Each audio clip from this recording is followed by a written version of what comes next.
I was 8 months pregnant when my husband Brandon invited me to the 15th anniversary celebration of his company. Even with my heavy belly, I spent the entire afternoon standing in front of the mirror, trying on dress after dress to find the one that suited me best at the stage. I finally settled on a navy blue silk maxi dress. Soft, flowing, enough to hide my large bump while giving me a bit of the confidence I was struggling to hold on to. I even curled my hair slightly, dabbed on some lipstick, and wore the earrings Brandon had given me for our second wedding anniversary. I knew none of it could truly mask the changes in my body, but I still hoped, just a little, that Brandon would look at me and smile like he used to. The party was held at a luxury hotel in downtown Seattle. As I stepped into the grand ballroom, crystal chandeliers sparkled above, wine flowed into tall stemmed glasses, and laughter echoed the way it always did at a successful event. I gently held Brandon's hand. He wore the gray suit I once picked out for him, his hair slicked back neatly, his face glowing with confidence. In that brief moment, I told myself maybe tonight could be the start of something new for us, but I was wrong. The first person who came up to us was Abigail, Brandon's executive assistant. She was young, tall, with flowing blonde waves and a smile that looked glued to her face. From the moment we stepped in, she clung to Brandon's arm, laughing and talking as if this was their event. She called him Bran, lightly patted his chest, and tilted her head often, showing off her sparkling earrings like she was on display. I stood right next to them, yet it felt like I was watching a stage I hadn't been invited to perform on. No one around seemed to notice the unease in my eyes. They shook Brandon's hand, complimented him, glanced at me politely, then moved on. I forced a smile and raised my mocktail as if everything was perfectly fine. "Madeline," Abigail suddenly turned to me, her eyes shimmering, voice as sweet as honey, but I could hear the insincerity behind it. "I hope you don't mind me keeping him for so long." I smiled politely. "It's okay, I understand how busy your job must be." "I just want everything to go according to plan tonight," she said, immediately turning back to Brandon, not even waiting for my response. Brandon said nothing, offering only a vague smile before listening to her gush about the new partners from Boston. I took a step back. Something in the air made it hard to breathe. I walked toward the windows, looking for a quiet place to sit. My belly felt heavy, not just from the baby growing inside me, but from the weight of being sidelined, forgotten in my own relationship. I placed my hand on my stomach, feeling each small kick, a quiet reminder that I wasn't truly alone. But what unsettled me most was the way Abigail looked at me. It wasn't admiration or sympathy. It was the look of someone who believed she had already won. Smug, proud, calculating. And Brandon? He didn't seem to notice. Or worse, he noticed and chose not to care. I used to be the woman who made him blush the first time he saw me. We had weathered so many hard days together, shared humble meals, laughed over the smallest things. But tonight, in a room filled with lights and laughter, I felt like a faint shadow in the life of the man who once vowed to love me forever. I didn't know what would come after tonight, but I knew something inside me had shifted, and that feeling was unmistakable. I was sitting in a corner of the room, trying to steady my breathing, when Abigail appeared in front of me, holding a glass of red wine in both hands. "Madeline," she said with that dazzling smile, her voice sweet as sugar but cold as ice. "I know you're pregnant, but one sip won't hurt. This one's special, imported from Napa Valley. You really should try it." I looked at the wine, then up at her. I smiled faintly and shook my head. "Thank you, but I'm not drinking right now." She tilted her head like it surprised her. "Oh, I forgot. But that's such a shame. I poured this one just for you. I've been saving it since the party started. You wouldn't want to hurt my feelings, would you?" Her voice wasn't loud, but it was just enough for the people nearby to hear. I glanced at Brandon a few steps away, chatting with the New York partners, completely oblivious to what was happening. "Abigail," I kept my voice calm, "I really can't drink." She still wouldn't back off. "Just a sip. I've read red wine is good for your blood, actually." I was starting to get uncomfortable. I said, "No, please don't push it." Her expression darkened for a split second, then morphed into another practiced smile. "Well, at least hold it for me, will you? My hands are freezing." Before I could respond, she shoved the glass into my hand. Then, as I instinctively reached out, she accidentally nudged my wrist. The wine tipped forward, spilling all over her ivory silk dress. She froze, eyes wide, lips trembling. "Oh no," she cried, her voice echoing through the room, now growing quiet.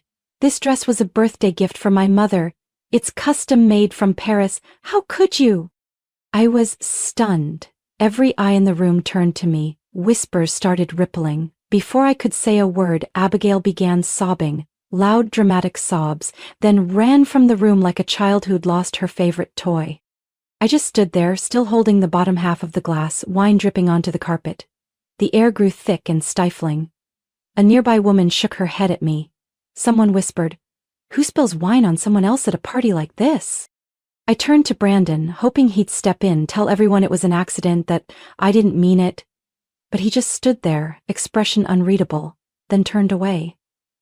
Like he was ashamed of me. I don't remember how I made it out of that ballroom. My legs felt like they were moving on their own. I found the restroom, locked the door, and for the first time in months, I let myself cry. Not over the dress, not over the wine, but over Brandon's eyes. Over his silence. Something inside me had cracked. I realized I hadn't just been humiliated by a cunning young woman, but betrayed by the man who once promised to protect me from everything. And worse, I began to wonder if this wasn't an accident at all. Maybe that entire performance had been rehearsed, and I was the only one without a script. When I stepped out of the restroom, the party was back in full swing. Music playing, people laughing, glasses clinking as if nothing had happened.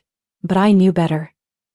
Behind me were whispers, judgmental stares, and a dozen twisted versions of the story already making rounds. I didn't go back to Brandon. I didn't wait for him to walk me out. I walked straight to the exit, hailed a cab, and went home alone.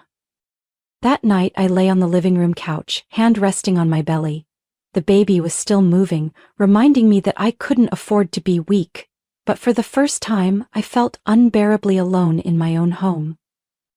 And I started to wonder, if I disappeared, would anyone even come looking? I woke up the next morning aching all over, like the nightmare from the night before had dragged itself into the daylight. Then the sound of constant notifications from my phone made my skin crawl. When I opened my social media app, my heart dropped. A short video, barely a minute long, showed me dancing in the living room, cradling my pregnant belly, swaying gently to the soft jazz Brandon loved. It had been recorded a few weeks earlier, on a night I tried to cheer him up after a long day at work. I wore a light long-sleeved tee and comfy cropped pants, my hair tied up, no makeup. I was smiling as I turned my back to the camera, patting my belly like I was dancing with my son. Beneath the video were thousands of comments, not words of encouragement, but raw mockery. Who does she think she is, a pregnant elephant putting on a show? Look at that, who dances like that, wearing that? Someone should remind her that being a mom doesn't mean losing all self-respect. Trying to seduce someone with that belly about to burst? I was frozen, every line cut through me like a sharp blade. I didn't understand. That video, only Brandon had it. I had never shared it with anyone else. Then a horrifying thought crept in. He was the one who leaked it. I got up, no time to change clothes, no makeup. I just needed answers. I just needed to believe something had gone wrong. Maybe his phone got stolen, hacked. Anything but him. The house Brandon and I shared was in a quiet neighborhood in North Seattle, the place where we once dreamed our child would grow up peacefully. When I arrived, the front door was unlocked. I stepped in and heard laughter upstairs. Sounded like his small home office was in use. I was about to call out to him when a man's voice rang out clearly, followed by a line that made my heart drop. "You really pulled it off, Brandon. Turned a boring wife into the office's best entertainment." I stepped quietly toward the half-closed door. Brandon's voice followed, calm and cold. "She danced like she was in some comedy skit. Who records something like that and doesn't share it? I mean, come on. Her belly looked like a balloon and she was still twisting around like a ballerina." Both of them burst out laughing. The sound echoed like a slap to my pride. I gripped the corner of the wall, my nails digging into the plaster. Brandon's voice softened, but the bitterness remained. "She thought a few little dances would make me stay. She doesn't get it. I've been over this life for a long time. A woman nearing 35, drained, heavy. What's there to hold on to?" Someone else chimed in, smirking. "Abigail's prettier, younger, sharper. That's your world now, Brandon, next to someone like her." I couldn't listen anymore, I just couldn't. Nausea climbed up my throat, I slipped away like a shadow. walking slowly but steadily, trying not to collapse in the middle of my own hallway. I used to believe that if something awful happened, Brandon would be the first to protect me, that he'd stand in front of me, shielding me from the world. But the truth was, he stood behind me and shoved me into the mud. I took a cab back to my old apartment, the one I lived in before marriage. It was empty now but quiet, a far cry from the cold glittering house I had just left. I sank into the couch, my belly shifted gently as if to comfort me. The baby was still there, still believing I was the safest place in the world. And for this child, I knew I had to stay strong. But that didn't make it hurt any less. In the silent darkness, I turned on my phone. My fingers trembled as I clicked another link. The clip had nearly 2 million views overnight. I watched myself dancing on screen, then looked down at my belly, where life was still growing. Something inside me shifted. It wasn't pain anymore. It was a sharp, undeniable clarity. I had trusted the wrong person. But I wouldn't let myself be anyone's joke anymore, not for one more second. I don't know how long I stayed awake. But when the first light of morning slipped through the curtains, my eyes were still wide open, frozen in place. That video was still up, with thousands of shares, countless laughing reactions, and comments like little daggers. Inside one of Brandon's company group chats, people had even edited my image from the video into cheap memes, adding captions like, "Dancer of the Month," or "When the boss can't keep his wife under control." One image read, "Pregnant showgirl, now touring." I slowly set the phone down. Numbness spread through every inch of me. At 10 a.m. I got a message from an anonymous account. It was another clip, footage of Brandon's office. People were gathered, watching my video together. At the head of the table sat Brandon, legs crossed, smirking, holding a remote like he was screening a comedy short during a lunch break. Abigail sat beside him, covering her mouth as she laughed, whispering something in his ear before bursting into louder giggles. I clenched my fists, trying to hold it together. But something had broken inside me. Not just trust, something deeper. Like the very idea of basic decency. That afternoon I went to an OB clinic on the outskirts of town, a quiet, discreet facility. I sat in the waiting room for almost half an hour, my hand on my belly, as if apologizing to the baby for the choices I had made. I once believed I would become a mother surrounded by love, anticipation, protection, but now, my child had become a target of ridicule, the result of a cold, lopsided marriage. "Miss Madeline?" a nurse called gently. I stood up, but just then my phone buzzed, a message. From Brandon. "We need to talk, you can't keep acting out like this. Abigail cried all night. I don't want you to make things worse." I stood there, stunned. Me, the one humiliated, betrayed, exposed, was expected to be responsible for someone else's emotions? I stared at the screen, then turned back to the front desk. "I'm sorry," I said, voice still hoarse. "I need to reschedule. I need more time." I left the clinic walking slowly. For the first time, I didn't know what I would do next, but I knew I couldn't decide while my heart was still bleeding from lies. That night I returned to the apartment. As I opened the door, I caught a familiar scent. Perfume. Abigail's. It still lingered on the sofa, along with a faint lipstick mark on the rim of a glass on the coffee table. Brandon walked out of the kitchen, surprised to see me. "What are you doing here?" he asked, unable to hide his annoyance. "I live here," I replied coolly. "Or at least I used to." He stepped forward, trying to stay calm. "I texted you. We need to talk." "About what? About how you spread that video around like an office joke? Or how your assistant poured wine for a pregnant woman and blamed her when it went too far?" Brendan frowned. "You're overreacting. That video was just a light moment. People needed a laugh, don't you see? And Abigail, she didn't mean any harm." I laughed. "You're telling me I overreacted after your entire office mocked my body? After you projected my pregnancy as a punchline?" Brandon pulled out his phone, scrolled for a few seconds, then showed me a photo. Him and Abigail, smiling by a lakeside resort I'd never heard of, his arm wrapped around her waist. "What am I in your life?" I asked, not yelling, but each word hit like a stone. "You were everything," Brandon answered without hesitation. "But you changed. You're not the woman I fell in love with anymore." I nodded. "No, I'm just pregnant. And you? You never really loved me." I turned away, took the keys from my bag and placed them on the table. You can keep the house, but you'll never keep me. And as I walked out the door, I didn't look back. And that night I scheduled another appointment. Not with the clinic, but with the lawyer. Because this time, I was going to end everything. On my own terms. 3 days after my final conversation with Brandon, I received an invitation to his company's year-end party. The card was sent from the admin department with the message, "Dear Madeline, we would be honored to see you at this special event. Let's reflect together on a memorable year." Part of me wanted to rip it up on the spot. But another part, the one where a few embers of buried dignity still lingered, whispered that I needed to go, not to hold on, but to face the truth. To confirm one last time that everything I once had was truly gone. I arrived at the party in a long-sleeved black dress, simple yet elegant. My belly was already huge, and each step felt slow and heavy. But I came. Alone. The event was held on the top floor of the Lancaster Hotel, where the city lights stretched beneath like a glittering carpet. Soft music floated from the ceiling speakers. Everything was polished, luxurious, and unnervingly cold. As I stepped in, curious glances and whispers followed me. Abigail stood next to Brandon in the center of the room, dressed in a bright red gown, her hair in a high bun, her radiant smile leaving no doubt about her sense of ownership. Just as I poured myself a glass of water, Abigail approached with 2 glasses of wine in hand, eyes sparkling like nothing had ever happened. "Madeline, I wanted to offer you a toast," she beamed. "To clear up any misunderstandings, I truly don't want to hold on to any bitterness." "I'm not drinking," I replied calmly. "I'm pregnant, you know that."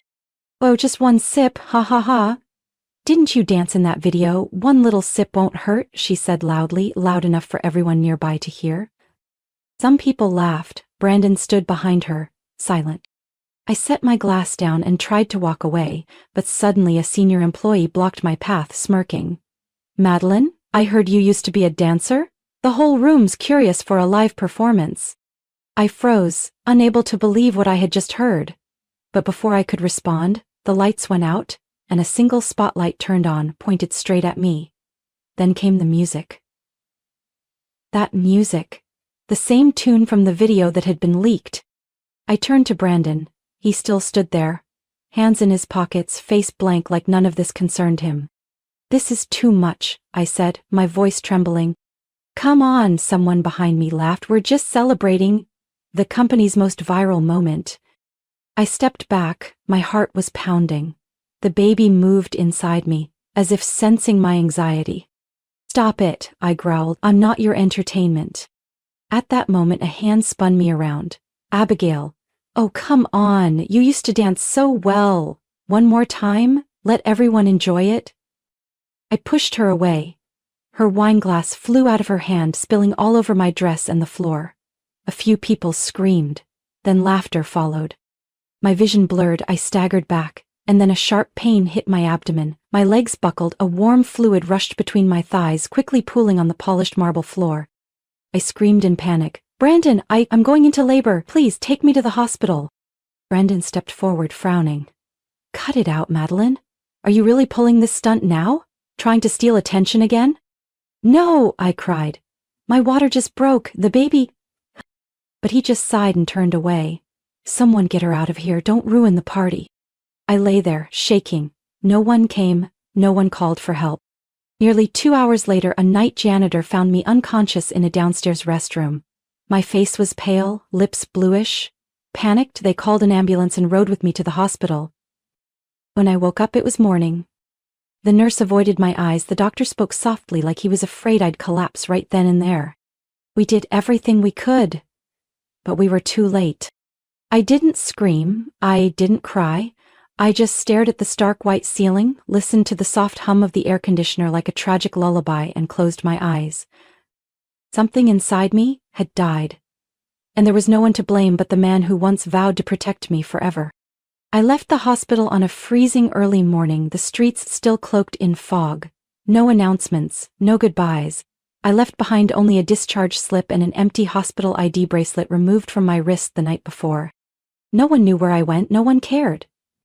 I left Seattle on the last night train heading south to a small coastal town I'd once visited on a short trip years ago. There, no one knew who I was, no one had seen the video, and most importantly, no one knew Brandon Lawson. I rented a tiny upstairs room above an old bookstore, changed my bank account name, shut down all social media, and cut every tie to the life I once had. Each morning, I walked along the shoreline, watching waves kiss the sand, letting the ocean breeze carry away pieces of my nightmares. I didn't talk much. I just wrote, documented everything I'd been through as a way to remind myself I was still alive. And Brandon? He realized I was gone the next day, when he arrived at the hospital with a small gift box and a tired expression. He had no idea I had lost the baby, not until the nurse on duty that night, Linda, the one who saw me rushed in near collapse, looked him dead in the eye and said, "She lost the baby, and no one was there for her, not a single person." Brandon stood frozen in the hospital lobby. But his nightmare had only begun. 3 days later, back at the office, he happened to walk past the break room and heard Abigail giggling with a small group of colleagues. He paused outside the door, didn't knock, didn't speak, just listened, until her voice rang out sharp and smug. Who would have thought? Just one tiny pill and it worked better than I imagined. She nearly collapsed on the spot. Took me a whole month to find the right kind, the kind that triggers early contractions but leaves no trace. Someone whispered, "Wait, you put something in her drink?" Abigail burst out laughing. Let's just say, I gave things a little nudge. And gave Brandon his freedom, too. He was so tired of living with a gloomy woman who blamed everything on her belly. If a woman can't keep her man, she shouldn't complain. The whole room laughed until they realized the door had opened. Brandon stepped inside, his face white as a sheet. The laughter stopped instantly. "What did you say?" he asked, voice hoarse. "Say it again, Abigail. What did you do?" Abigail froze for a moment, then quickly regained her composure. "Brandon, I was just joking. Everyone here knows I didn't mean any harm." "Joking?" Brandon cut her off, his eyes cold as steel. "A woman lost her baby because of what you did, and you call that a joke?" Silence fell. He pulled out his phone, tapped a few times, and held it up to her. The screen displayed a resignation letter, already filled out, just waiting for a signature. "Pack your things, now. And don't ever let me see you within 100 miles of this office again." "Brandon," she stammered, grabbing his sleeve. "Please don't do this. I didn't mean—" He shook her off and walked out, with a resolve he may not have known he even had. But that didn't erase the truth. He let me stand there, humiliated. He watched as the woman he once called his wife was turned into a joke. And worse, he believed Abigail. Until the very end. In the weeks that followed, Brandon tried everything to find me. He hired private investigators, checked traffic cameras, combed through hospital records, even reached out to old friends of mine he had never bothered with before. But no one knew anything. I had disappeared like I never existed. And during those same days, his company spiraled into chaos. The recording from the break room had been leaked. The press got involved, investors pulled out en masse. Social media exploded with headlines about the heartless CEO and toxic corporate power plays. Brandon Lawson, the man once celebrated on the cover of business magazines, became the face of moral collapse and internal failure. Photos of him leaving company headquarters in a wrinkled suit, head down, were plastered across every news outlet. But I didn't care. I just sat in my small room in that quiet seaside town, sipping hot tea and reading an old book. Outside, the waves whispered ashore and the sea breeze rustled through the trees. I had lost a part of my soul, but I reclaimed the rest, my freedom. And this time, I wouldn't let anyone take it away. Again. Nearly a year after I left, I started over in a peaceful coastal region in the south of France, a place where no one knew who I was and no one cared about my past. I rented a small house overlooking the white sands, living simply by baking, freelance writing, and sometimes illustrating children's books. Something I had always dreamed of but never had the chance to do while living with Brandon. I had learned how to smile again. Not because the wounds had healed, but because I knew I deserved peace. Until one autumn morning, as I was wiping down the counter in my little bakery, the bell over the door chimed. I looked up, and the world froze. Brandon. He stood there, thinner, gaunt, and nothing like the polished man I once knew. In his arms, a bundle of dried lavender, the kind I used to love. His voice was cracked and quiet. "Madeline, I finally found you." I didn't respond. I didn't cry. I didn't smile. I just stood still, hands clenched around the dishcloth, my heart as quiet as the sea at dawn. He sat down at a table without waiting for an invitation, and then he began to talk like the guilt of the entire past year had been waiting to spill out the moment he saw me. He told me about the night I left, how the company was shaken by the sudden disappearance of the CEO's wife during a media crisis. Then he told me how he overheard a conversation between Abigail and a close colleague, about how she had drugged my drink at that final party. "She just wanted to make you lose control, to make you look ridiculous. She didn't think it would go that far." Brandon looked down. "I fired her immediately, but it was too late." I stayed silent, letting him continue. "I lost everything, Madeline. The board no longer trusted me, stock prices plummeted, the media tore me apart. I resigned as CEO, sold most of my shares. Now, there's only one thing left I want to do." Brandon pulled a thick folder from his jacket and placed it on the table. Inside were documents transferring his remaining ownership in the company to me. "You can do whatever you want with it, sell it, hand it off, let it fail. I'm only asking for one thing, your forgiveness. Even just a little." I touched the folder, not out of ambition but because I needed to know for sure that the thing that once overshadowed my entire life was now in my hands, no longer a threat. I looked into Brandon's eyes, for the first time in years. Forgiveness? Maybe, but going back? No. Whatever love I had for you died the day I begged you to take me to the hospital, and you walked away without looking back. He lowered his head and I stood up and walked outside. The sky was wide and clear, soft sunlight spreading over the deep blue sea like a dream.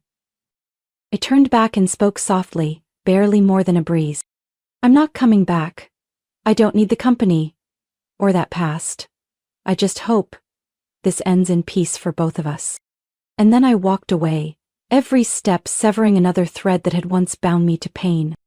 I don't know when Brandon left that town. I didn't need to. Because for the first time after everything, I was free. And for the first time, I chose myself. That spring I was sitting on the small balcony of a seaside cafe, a steaming cup of herbal tea in hand, when I received a message from an old friend who used to work at Brandon's company. The message was only a few lines, but it made my heart beat slow. "She's been arrested. Her mother just died of a stroke. Brandon's whole company is collapsing." I read it again to make sure I hadn't misunderstood. She, Abigail, had officially been charged for illegally distributing private content and deliberately inflicting severe emotional harm. Her actions weren't just unethical, they were now classified as criminal under modern cybercrime laws. When police dug deeper, they discovered she had secretly collected, edited, and spread at least 3 private videos of me, including the one of me dancing while pregnant, and another from the hospital after the final party incident. But the part that shocked everyone most was what came after. Abigail's mother, a woman living in another state, had suffered a fatal stroke after reading the cruel online comments and public shaming directed at her daughter. I knew that price was too high, and I couldn't say I was happy or sad, just a prolonged numbness, like the entire world had gone silent. As for Brandon, everything crumbled within months. After the truth about the videos went public, investors demanded a full audit of all internal communications. It was discovered that Brandon had shared private content about me in employee chats as a joke. Investors pulled out one after another, long-standing partners terminated contracts, and soon after, the company Brandon had built for over a decade declared bankruptcy. Worse still, the media swarmed the scandal. Brandon's image became a punchline across the internet. Memes, parody videos, and news stories analyzing the downfall of a failed CEO flooded every platform. From a man of power and confidence, he became a name synonymous with disgrace and collapse. A few weeks later, I received a letter by express delivery, accompanied by a bank folder. Inside were the documents for a transfer of $50 million, the remainder of Brandon's personal assets. Along with it, a handwritten note from him. "I know nothing can change the past, but if I can use the rest of my life to make amends, this is where it begins. I don't ask for forgiveness, I only hope you live in peace, true peace. I folded the letter and placed it in a drawer, next to my old journal and the newborn bracelet that was never worn. I didn't call him. I didn't text. From that money I used a small portion to start a foundation supporting women who've suffered emotional abuse and public humiliation, what I had once gone through. The rest, I placed in a frozen account. Untouched. A reminder that I could choose, but I didn't need to. That evening the sky glowed a soft shade of pink and orange. I stood on my balcony, listening to the waves crash gently like the ocean's quiet breath. Some wounds never fully fade, but time, in its quiet way, makes them hurt a little less. I haven't forgotten, but I no longer let them define me.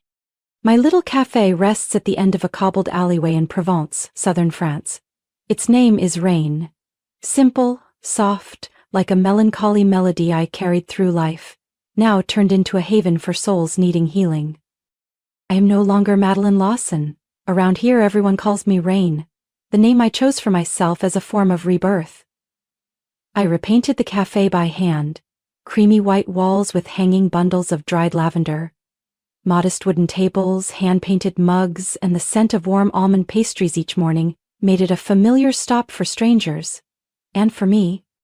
Each morning I wake before sunrise, walk to the market for milk, eggs, and fruit. I no longer need someone to lead me through the storm. I've learned to walk on my own, scarred feet but steadier than ever. Sometimes unexpected rain drizzles down, not harsh, just a soft pattering on the old tin roof. I stand behind the coffee counter, listening to the rain with a tender ache in my chest. No longer sadness, no longer regret, just gratitude for being strong enough to walk away from the darkest days of my life. I've never told anyone here about Brandon, or about the baby I lost. But near the cafe window, there's always a small rose plant, placed beside a sketch of two hands holding a fragile flower. No one asks, but everyone seems to understand. It's a space for something sacred.